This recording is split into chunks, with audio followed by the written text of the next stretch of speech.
Hello दोस्तों, आपका स्वागत करती हूँ आपके अपने channel UGC net self study में। और इस पीवाईक्यू सेशन में आपका स्वागत है।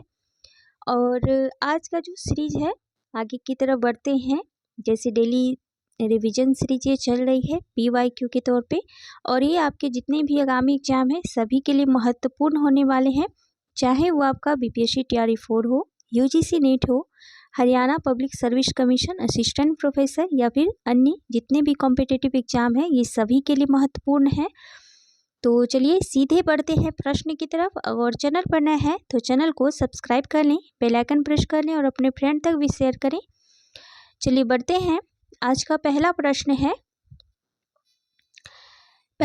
है, पंक्ति दी गई है, बीती विभावरी जागरी, अंबर पनघट में डुबो रही, तारा घट उषा नगरी।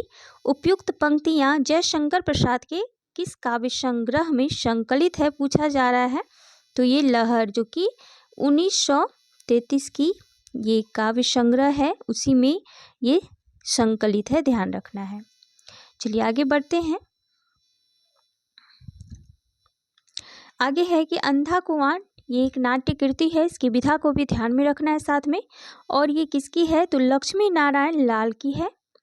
मल्लिका जो पात्र है ये आषाढ़ का एक दिन, जो कि मोहन राकेश की रचना है, 1958 ईस्वी का। साथ में डेट को भी ध्यान में रखना है क्योंकि पूछ लिया जाता है। आगे है कि समानांतर चलते हुए अपने दायरे, गलत होता, पंचतंत्र तथा जानवी में से राजी सेठ की कहानी नहीं है। तो ये जानवी जो है ये राजी सेठ की कहानी नहीं है, ठीक है।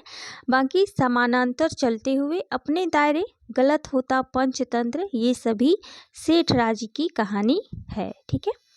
चलिए आगे देख लेते हैं। अंधा गांव, एक अंधा कुआं है, अंधा युग है, और ये देखिए एक अंधा गांव, ठीक है। उपन्यास में चित्रित गांव है, तो ये गंगोली है। आधा गांव होगा, ठीक है, अंधा गांव, सॉरी, आधा गांव। मैं भी सोची कि अंधा गांव, तो मैंने पढ़ा नहीं, तो आधा गांव मिस्टेक हो गया मेरे से ही। तो आधा गांव जो है सेठ मजूम रजा का है ये उपन्यास, और इसमें जो चित्रित गांव है ये गंगोली है, ध्यान रखना है क्योंकि गांव चरित्र से पूछे जाते हैं। आगे है कि महिला पुलिस कर्मियों के जीवन पर आधारित उपन्यास है, तो ये गुनाह बेगुनाह 2011 की ये रचना है। आगे देख लेते हैं। छप्पर के लेखक हैं, तो ये जयप्रकाश कद्रम। नादान दोस्त, चोरी, कजाकी तथा दो सखियों में से शिशु संवेदना की कहानी नहीं है। तो ये जो दो सखियां हैं ये शिशु संवेदना की कहानी नहीं है। बाकी नादान दोस्त, चोरी और कजाकी ये सभी जो हैं शिशु संवेदना से जुड़ी हुई कहानियां हैं, ध्यान रखना है। आगे बढ़ते हैं। आगे है भुवनेश्वर प्रसाद की एकांकी है, तो स्ट्राइक। भारतेंदु बाबू हरिश्चंद्र का जीवन चरित्र ग्रंथ के रचनाकार हैं, तो ये राधा कृष्ण दास जी हैं। अगला प्रश्न है, विभक्ति विचार नामक पुस्तक की रचना किसने की है, तो ये गोविंद नारायण ने की है। जादुई यथार्थवाद, मैजिकल रियलिज्म शब्द का सबसे पहले प्रयोग किसने किया था, तो ये फ्रेंच रो ने किया था, ध्यान रखना आपको। आगे देख लेते हैं। Joseph Addison, Lukacs, Ralph Fox तथा कॉर्डवेल में से मार्क्सवादी विचारक नहीं है, तो ये जोसेफ एडिसन नहीं है। बाकी बात ये नहीं है, लुकाच और रॉल्फ फॉक्स और कॉर्डवेल ये सभी मार्क्सवादी विचारक थे। आगे देख लेते हैं। विरुद्धों का सामंजस्य कर्म क्षेत्र का सौंदर्य है, ये धारणा किसकी है, तो ये रामचंद्र शुक्ल जी की है। और ये जो लिया गया है कोटेशन ये चिंतामणि भागवन से है, ठीक है, तो ध्यान रखना है। सवकिया नायिका का भेद नहीं है, तो ये वाष्क सज्जा नहीं है, ठीक है। और अन्य यहाँ पर नहीं दिया गया, अगर आपको पता है तो कमेंट में बताइएगा, नहीं तो मैं बता दूंगी उसके लिए। आगे बढ़ते हैं कि ध्वनि सिद्धांत के आचार्य हैं, तो ये आनंदवर्धन है, और ये 9वीं शती से ये है आनंदवर्धन जी। संवेदनशीलता का असाहचर्य, ठीक है, की अवधारणा किसकी है, तो ये है टी.एस. इलियट की। आगे बढ़ते हैं। महादेवी वर्मा की कृति में जीव जंतुओं और पशु पक्षियों से संबंधित संस्मरण है तो मेरा परिवार, जो कि 1970 की रचना है। तो इसमें पशु पक्षी और जीव जंतु से संबंधित ये कृति है मेरा परिवार। भारतीय काव्य शास्त्र में रसगत दोषों की संख्या कितनी बताई गई है? तो ये 10 बताई गई है। आगे है कि जन्म काल के अनुसार कवियों का सही अनुक्रम बताना है तो कबीरदास, जो कि काफ़ी महत्वपूर्ण है, बार बार पूछे जाते हैं कबीरदास जी।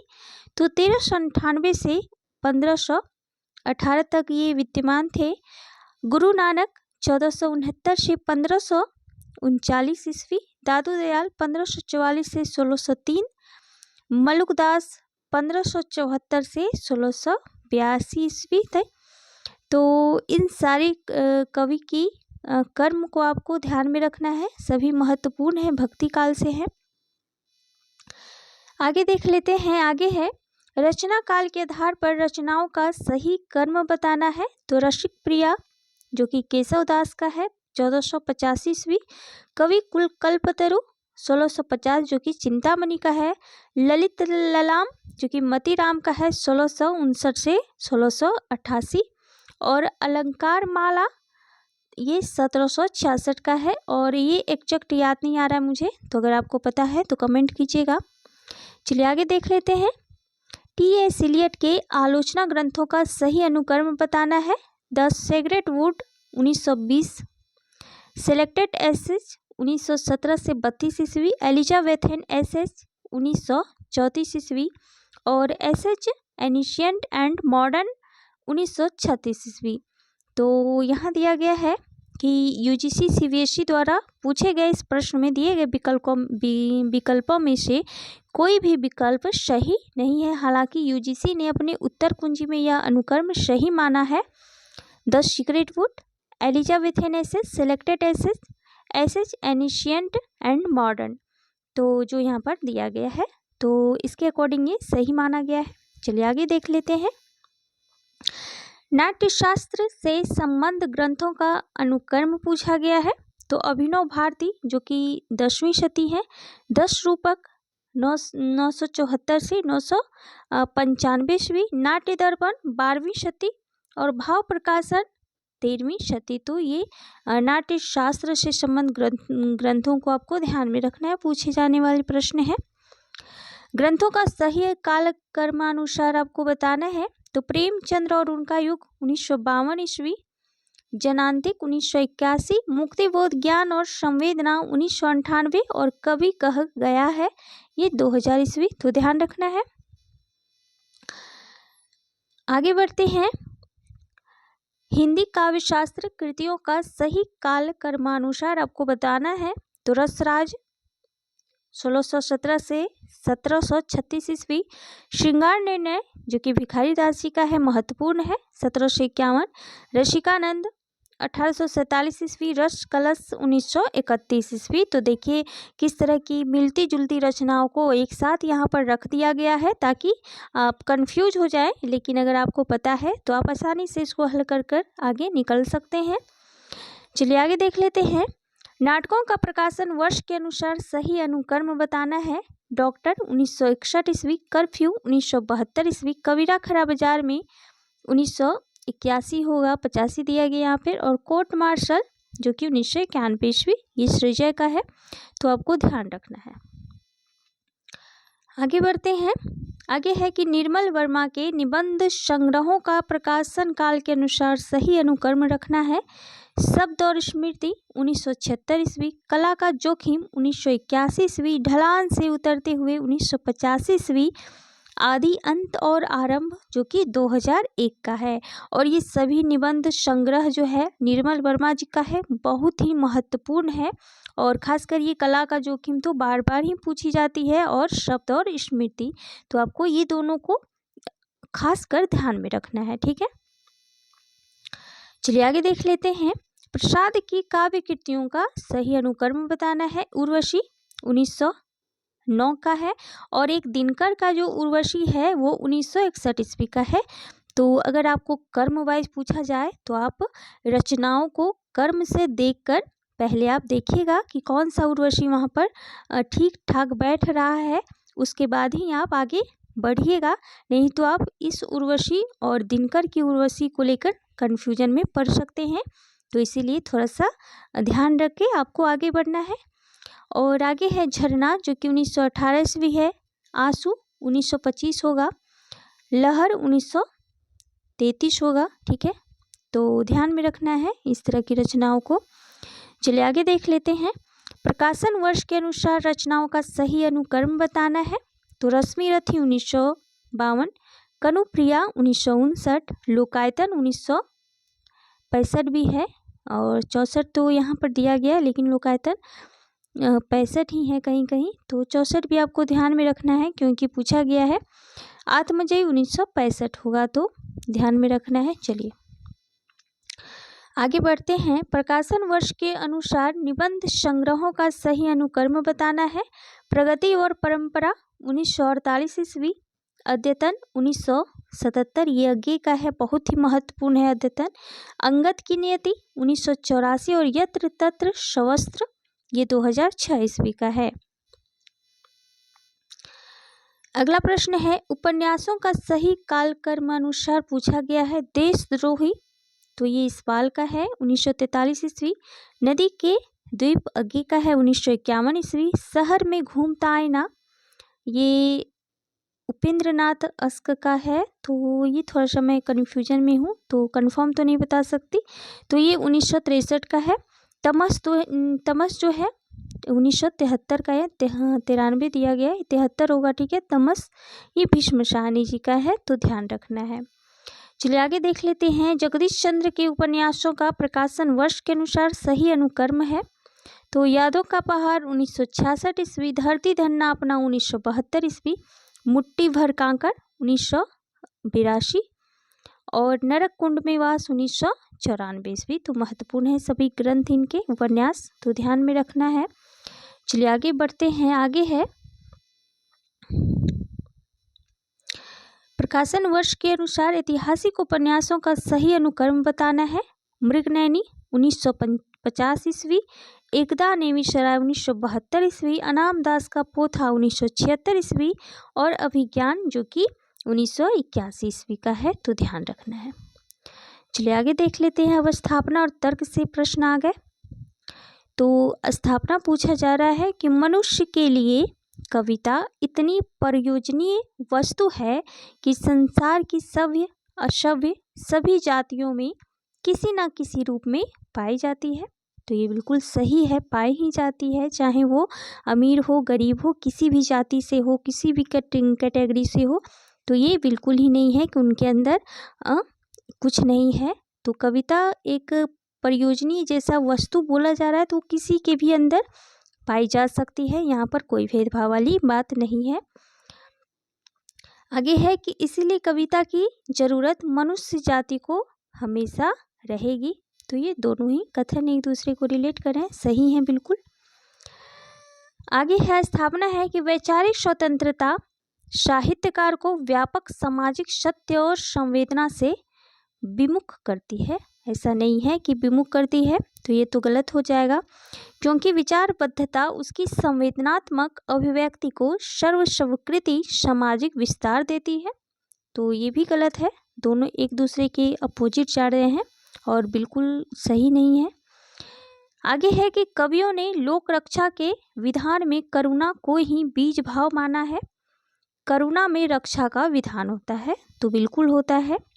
आप किसी से करुणा कीजिएगा तो उसका कभी आप अहित नहीं कर पाइएगा, कि जाहिर सी बात है। तर्क दिया जा रहा है क्योंकि कविता में अभिव्यक्त अन्य भाषाओं में लोक रक्षा का विधान नहीं पाया जाता। ऐसा नहीं है, बिल्कुल गलत है। तो ए सही होगा, बट आर यहाँ पर गलत हो जाएगा। आगे है स्थापना है कि मिथक सर्वकालिक और सर्वदेशिक होते हैं। ऐसा नहीं है, इसीलिए मिथक के माध्यम से किसी भी समय और समाज के अंतः विरोध और संवेदना की अभिव्यक्ति संभव है।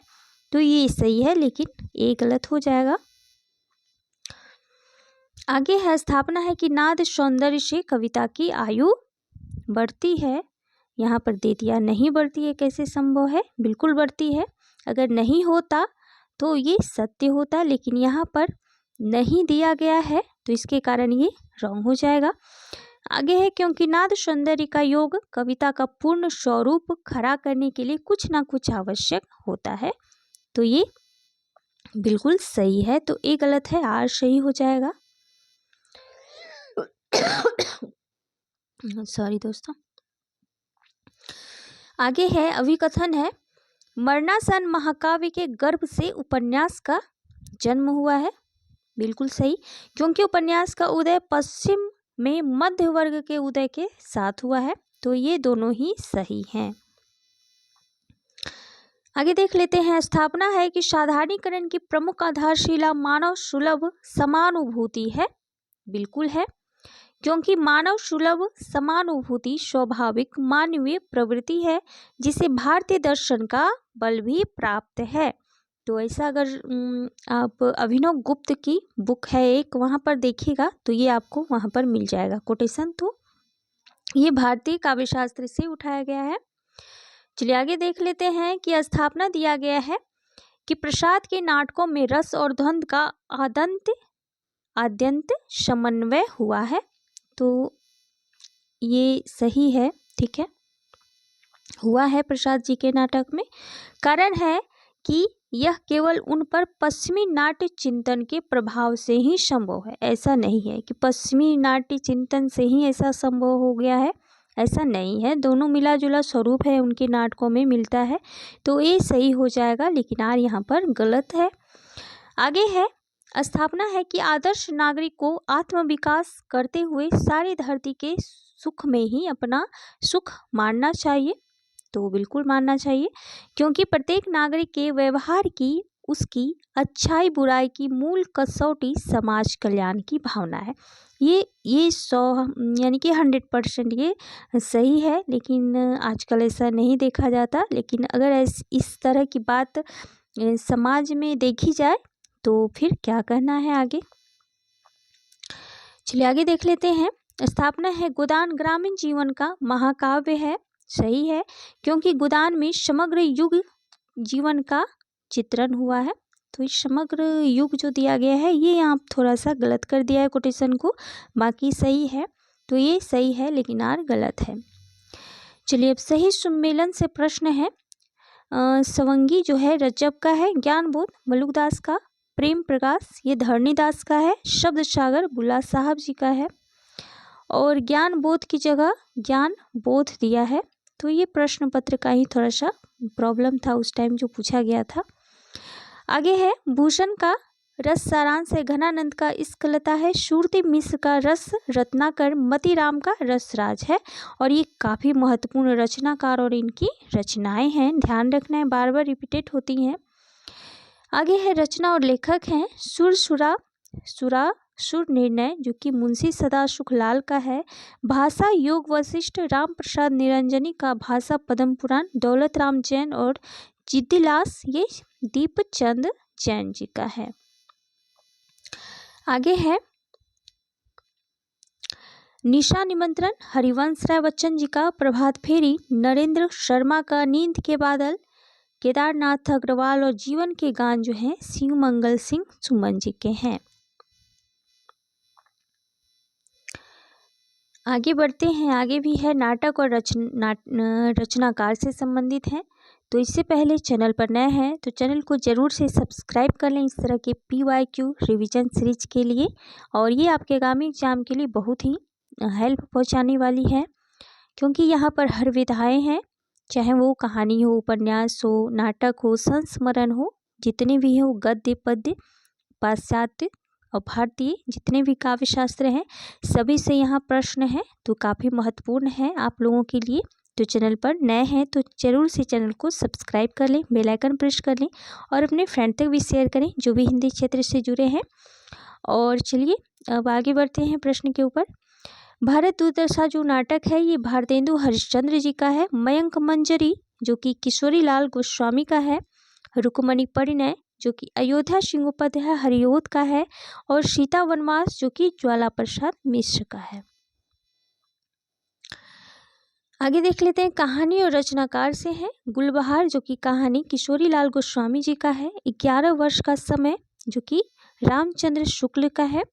पंडित और पंडिताई, गिरजादत्त वाजपेयी और कुंभ में छोटी बहू, जो कि बंग महिला, और यही बंग महिला है जो पहली कहानीकार मानी जाती हैं, ये भी आपको ध्यान रखना है। आगे है निबंध संग्रह और लेखक हैं साहित्य का श्रेय और प्रेय, जो कि जैनेन्द्र का है।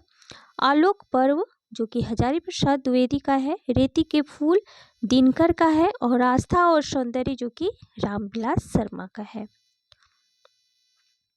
अब देखिए यहाँ पर 5-7 समीक्षक से और उनके ग्रंथ से हैं। तो लिरिकल बैलेट्स, जो कि वर्ड्सवर्थ का है।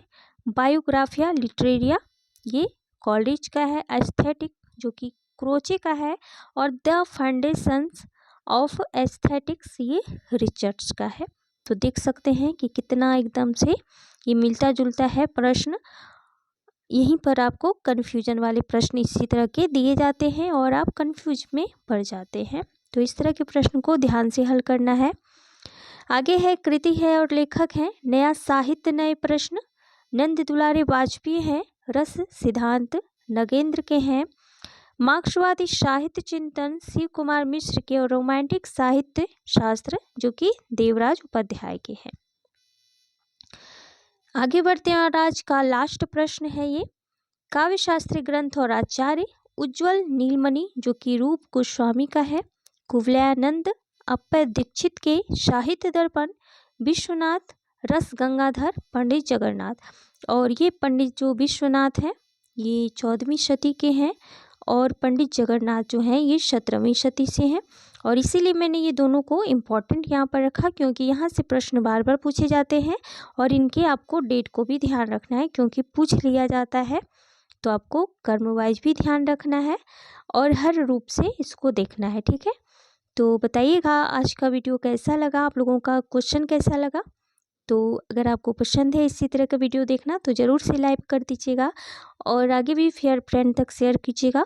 और इसी तरह के वीडियो को देखने के लिए इस चैनल को सब्सक्राइब कर लीजिएगा। थैंक यू सो मच दोस्तों, फिर मिलती हूँ एक नए वीडियो के साथ, तब तक बने रहे मेरे साथ।